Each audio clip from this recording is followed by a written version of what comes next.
Hello everyone, let's have ourselves a chat. I'm John from Rusty Chains, and today, our chat is about the stealthy delisting of some DLC from Payday 2. Yesterday, following the release of the Houston Breakout update for Payday 3, a friend informed me that some content was removed from the Steam store for Payday 2. I say a friend informed me because, as of yet, I have not heard anything from Starbreeze regarding any of this.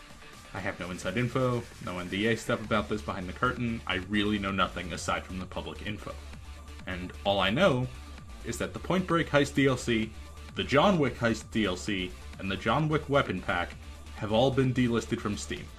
Now from what I can tell, the Bodhi and John Wick character packs, which were each a free community update containing a heister, weapon, and perk deck, are still available. I can only guess that these DLC were removed due to license expirations, but the timing is just odd. We're not at any major milestones. It isn't like a 5 or 10 year deal came up. The Point Break Heist is 8 years and 8 months old. The John Wick weapons are not even 8 years old yet, and the heists are 7.5. The timing isn't just odd, but it's unfortunate. Payday 3's update yesterday is arguably the buggiest the game has been since launch. But if people want to return to Payday 2, that's difficult because that game has also had some pretty major bugs going on that have been left for a long time. And now, even if they wanted to get new players jumping in, more and more pieces of Payday 2 are missing. The UMP, which was requested for years, being delisted with this weapon pack hurts. And throwing knives go with it, which is a shame because it's the best throwable in the game. I've never unequipped it since it released, and you cannot convince me otherwise. The loss of the Point Break heists, that hurts a lot. Those heists were the introduction to Vernon Locke, who became a fan-favorite character that basically carried Payday 2 for several years, especially post-revival. Now new players will need to rely on somebody else to host these heists for them. That's a major story beat that's just harder to get. People who own all the delisted content will get to keep enjoying it, and I know Payday 2 probably isn't gaining a ton of new players with Payday 3 existing, but it still hurts to see even more of the game carved away after Scarface left a few years ago. I also have an especially personal relationship with the Point Break heists. That makes it sting me even more for them to go.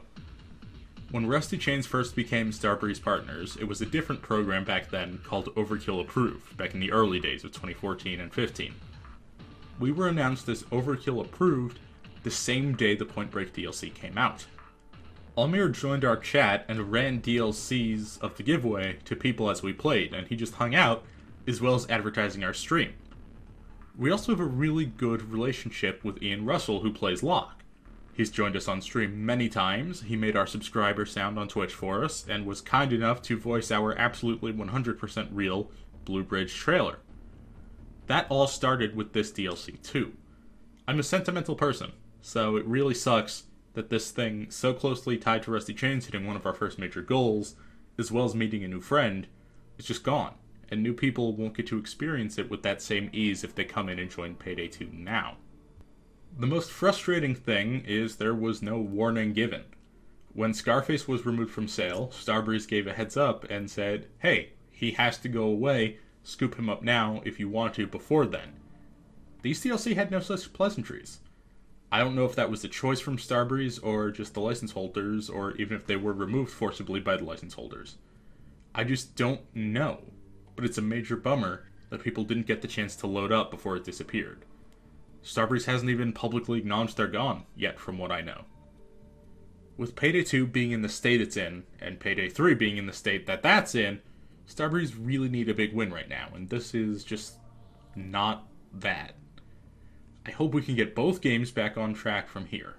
What do you all think? Am I being overdramatic, or are you also sad to see this stuff go? Let me know in the comments below. Until then, it's back to regular Houston Breakout coverage, and until next time, don't forget to spread that happy and stay rusty.